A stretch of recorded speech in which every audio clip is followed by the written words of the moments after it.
So the aim of this drawing session is to create a figure study that is both realistic and atmospheric through the use of light and shadow with charcoal. So before we get started, I'll quickly run through the materials that I'll be using. My main weapon of choice for this piece is willow charcoal.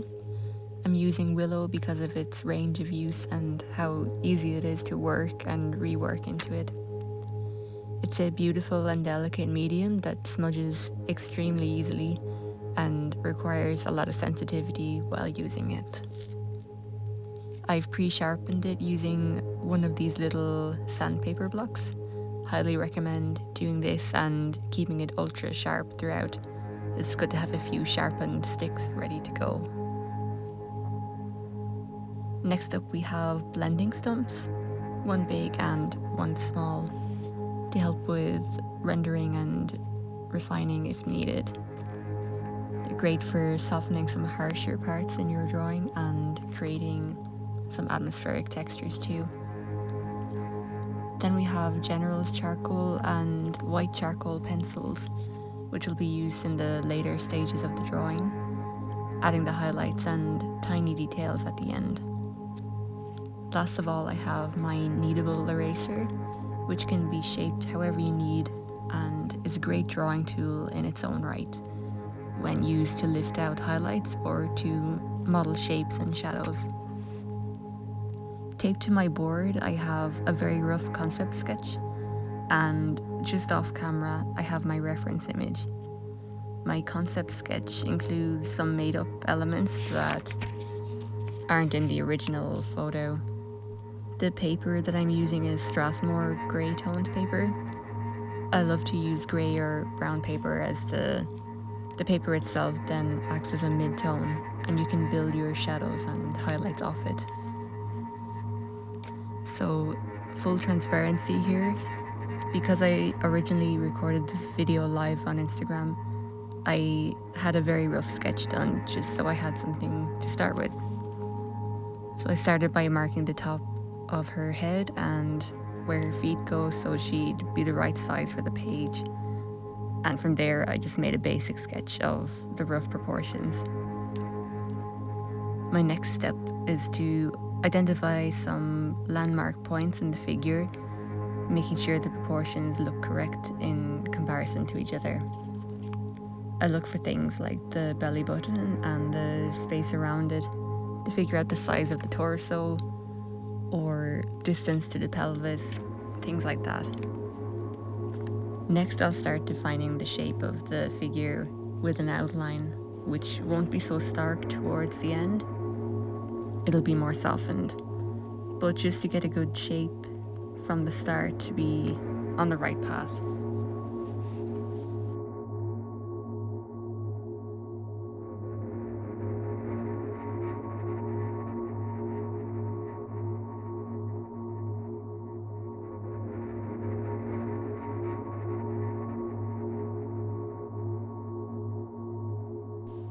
Keeping my shapes very general for now. The feet can be simple rectangle shapes when you squint your eyes, so no need to go straight in with detail. And just quickly marking in an impression of the head so we're not left with some kind of faceless creature.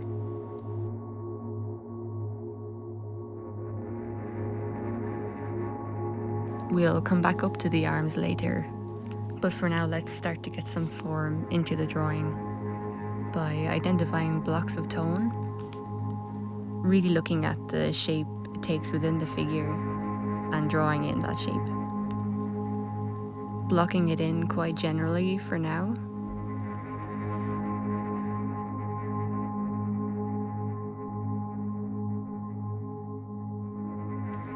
The lower legs are both quite shadowed, the back one considerably more so. Moving up to the torso now, and again marking in features and general areas of shadow.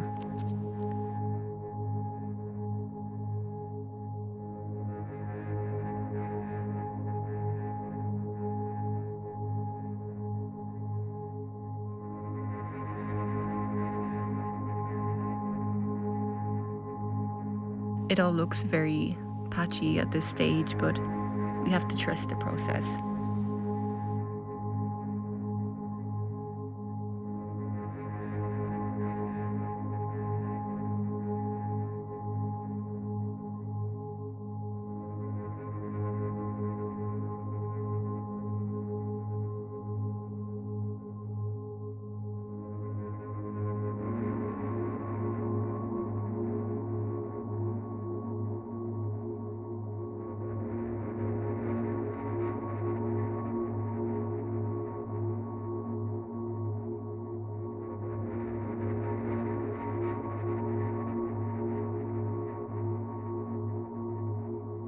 Quickly adding in an arm that I'll mark loosely in shadow. For this drawing, I want to focus mainly on the interesting shadows happening in the main bulk of the figure. So the arms will be less rendered rather than having everything at the same level of focus. To get the basic facial features in, I keep it really simple. Just some basic marks with the charcoal and comparing the features to each other to get the right size and distance. We're dealing with a slightly looking upwards angle here. A really beautiful and powerful pose, but definitely a tricky one to draw. The proportions of the face are slightly skewed compared to a pose that looks straight ahead. The neck is pretty much completely in shadow here, which I love because it really makes the model's face glow.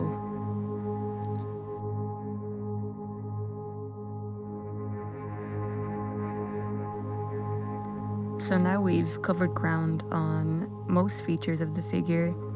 I'd like to build the figure consistently, kind of traveling throughout the drawing, really looking at it as a whole and jumping from one bit to the next rather than fully rendering one element at a time. But that's just my approach.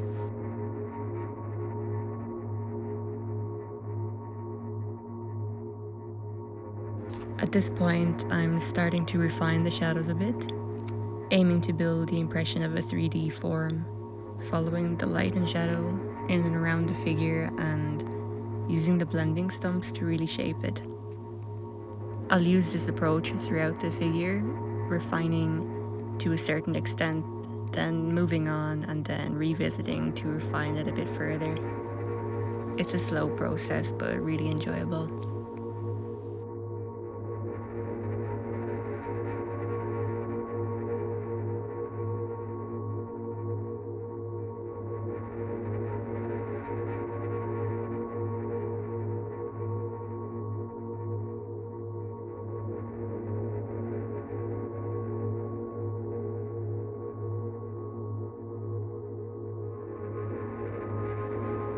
The stomach and hips are especially interesting to me, to capture the subtle turn from shadow to light, which eventually translates into anatomy without purposely setting out to draw a specific feature of anatomy.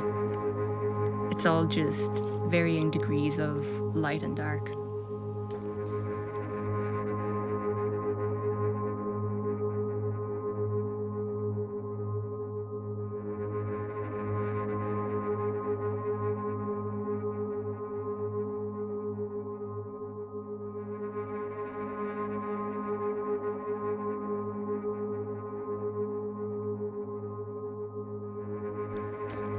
The lower legs as well as the arms will be more atmospheric in this drawing, less refined than the torso and hips, but still enough information to get the impression across accurately.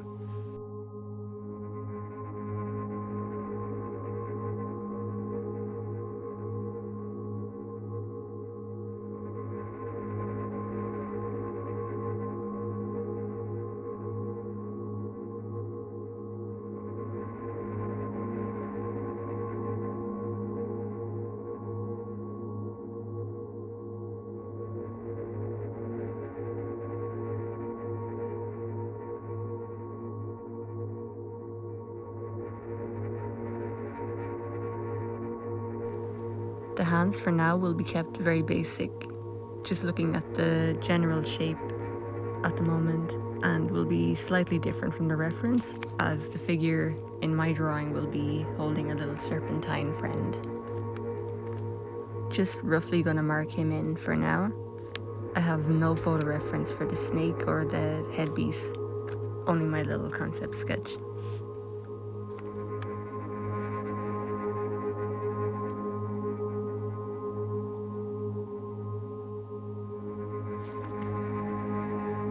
So now the overall composition is starting to become more apparent. It's just a matter of building it up and adding and embellishing.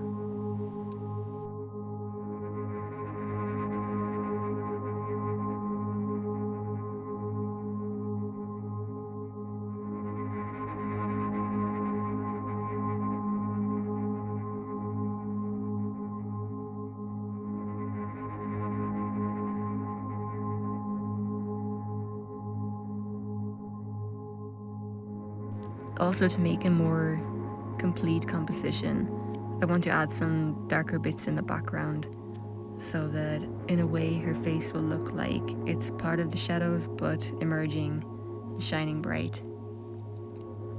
Regarding the concept of this piece, a lot of the time I'll have an image in my head and know that it's something that's kind of implanted in my brain for me to draw or paint, and I'll go with that vision even if I'm not totally sure of its significance.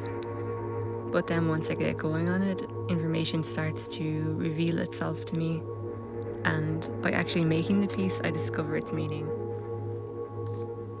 For me, this one signifies a knowing of the ever-changing nature of life and learning to accept that and deal with the dark and light that life offers. So as her face emerges from the shadows towards the sun, her feet remain firmly rooted in the darkness, embracing that balance. The snake represents the shedding of the old skin and starting the next cycle, stepping into the next level with confidence. The grasp she has on the snake reflects her grasp on this earthly reality through her openness and acceptance of change. Even how the snake looks up at her almost mockingly, but she remains in power and takes the next step regardless. The headpiece represents both the rays of the sun and the crescent moon, masculine and feminine energies, cycles and change, balance and harmony. I'll be finishing the headpiece a little later on.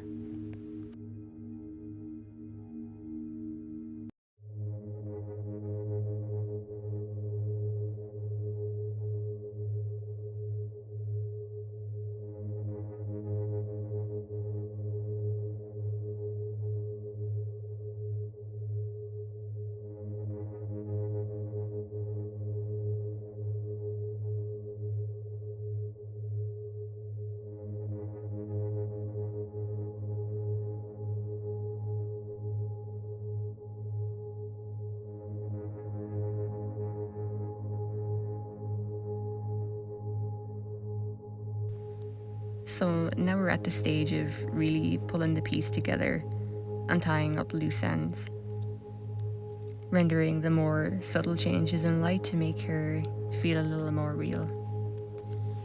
Comparing how dark one part is to another and darkening or lightening areas as needed.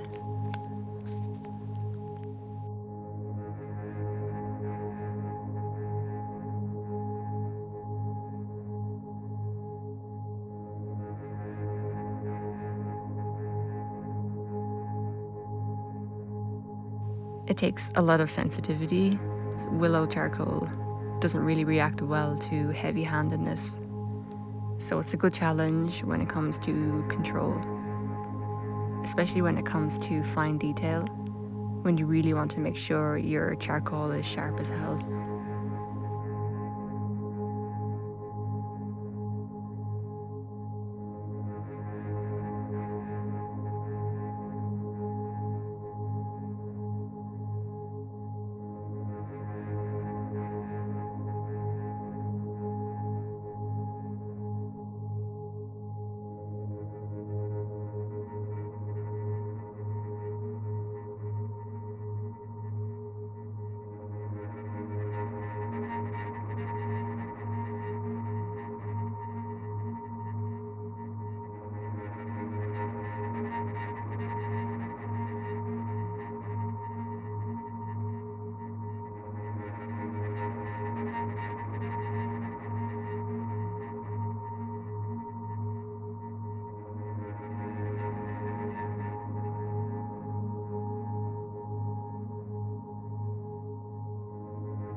Also use sometimes a big stick of some kind to lean my arm against so it's more stable. Today's drawing aid is a roll of baking paper.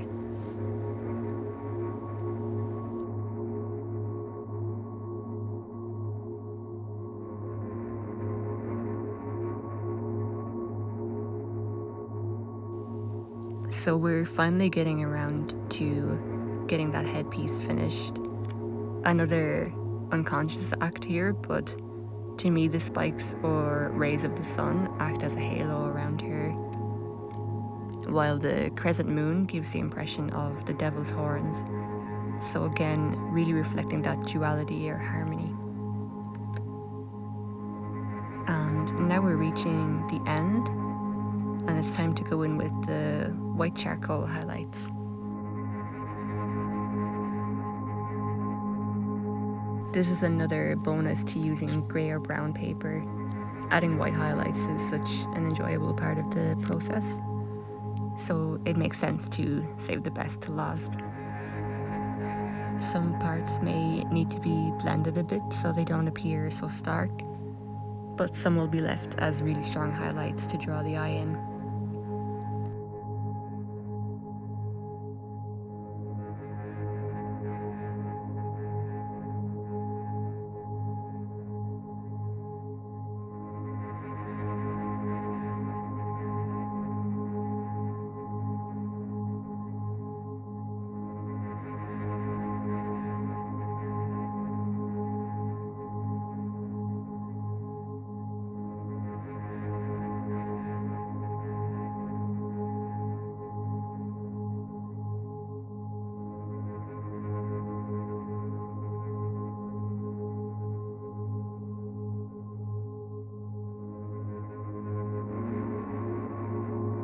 And of course, adding some scales onto our little snake friend here. Nothing overly detailed, just enough to let it be known that they're scales. And we're pretty much done here. In real time, this drawing took just under 2 hours, and as I mentioned earlier, was recorded as a live demo on Instagram for Dunamaise Art Centre as part of the Collective Thoughts exhibition by Laois Arthouse Collective, which I was happy to curate and also show some new paintings in. The exhibition is up until August 28th, so please do check it out if you're around Portlaoise. I'll stick the details below. Thank you so much for watching and listening to my drawing process and insights.